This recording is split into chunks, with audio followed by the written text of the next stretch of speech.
बाहर नहीं निकलने दिया, लेकिन वो जमा हो गए।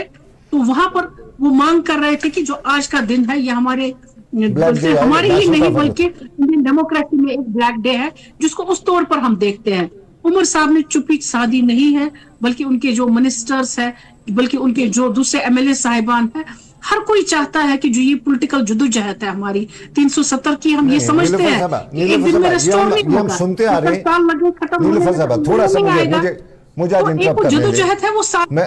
मैं आपको पूरा टाइम दे रहा हूं और मुझे थोड़ा सा इंटरप्ट करने दे। हमारे आगा रूला साहब, आज पार्लियामेंट का इजलास था, आगा रूला साहब नेशनल कॉन्फ्रेंस को रिप्रेजेंट करते हैं, एक पॉइंट भी आज उन्होंने वहां पे नहीं उठाया। एक बार बाहर निकल के कहीं बताते कि भाई हमारे यहाँ जुल्म किया 5 अगस्त को आपने। हमारे मियां अल्ताफ साहब हैं, एमपी हैं, हमने वोट डाला उनको। एक बार वो पार्लियामेंट के अंदर ना सही बाहर ही निकल के बताते कि आपके 5 अगस्त को आपने कश्मीरियों के साथ जुल्म किया, जिस तरह नेशनल कॉन्फ्रेंस का एक नैरेटिव है या बताती है। उमर साहब नजरबंद थे, लेकिन उनका ट्वीट नजरबंद नहीं था। एक ट्वीट कर देते जिस तरह पिछले साल उन्हें नजरबंद होने के बावजूद किया था, तो आज कर सकते थे। नेशनल कॉन्फ्रेंस की दूसरी एमएलए साहिबान, मिनिस्टर साहिबान, कोई आज बताता कि 5 अगस्त वाकई में जुल्म है हमारे साथ, मान लेते जुल्म है। लेकिन ये जो और फिर दूसरा पॉइंट है कि नेशनल कॉन्फ्रेंस क्या सिर्फ स्टेटहुड पे ही है? यहां तो ये हम ऑटोनॉमी की बात करते थे कभी नेशनल कॉन्फ्रेंस के साथ।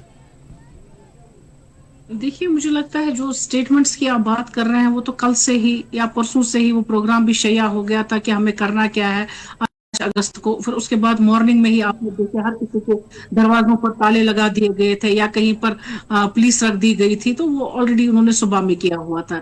लेकिन ऐसा नहीं है कि हमने बात नहीं किया, अगर रालो साहब ने बार बार बात की है। लेकिन एक पार्लियामेंट का, एक असेंबली का अपना डिसिप्लिन होता है।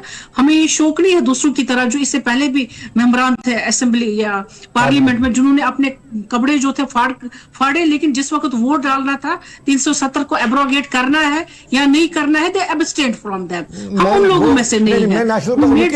गद्दारी मान लेते हैं, लेकिन आप अपनी बात करें ना, करने में फर्क नहीं। क्या किया हमारे एमपी साहिबान ने हमारी आवाज उठाने के लिए? क्या किया एमपी साहिबान ने? उन्होंने उनको छोड़ दीजिए, उनको पब्लिक ने सजा दे दी ना। एजाज साहब, उन्होंने वक्तन फौक्तन बात उठाई है, हर वक्त वो इस चीज की बात करते हैं और पैरवी करते हैं 370 की भी, 35A 35A की भी वो हमेशा पैरवी करते हैं। हम ही वो लोग हैं जो सुप्रीम कोर्ट भी चले गए। एक बात, और दूसरी बात आपने जी शौकत साहब कुछ बता रहे, पीडीपी के तर्जुमान ने हाथ खड़ा किया, कुछ बता रहे जी। जी मैं ये मैडम नीलोफर जी को ये याद करवाना चाहता हूं कि आपके 2 मेंबर पार्लियामेंट हैं, पार्लियामेंट में आपको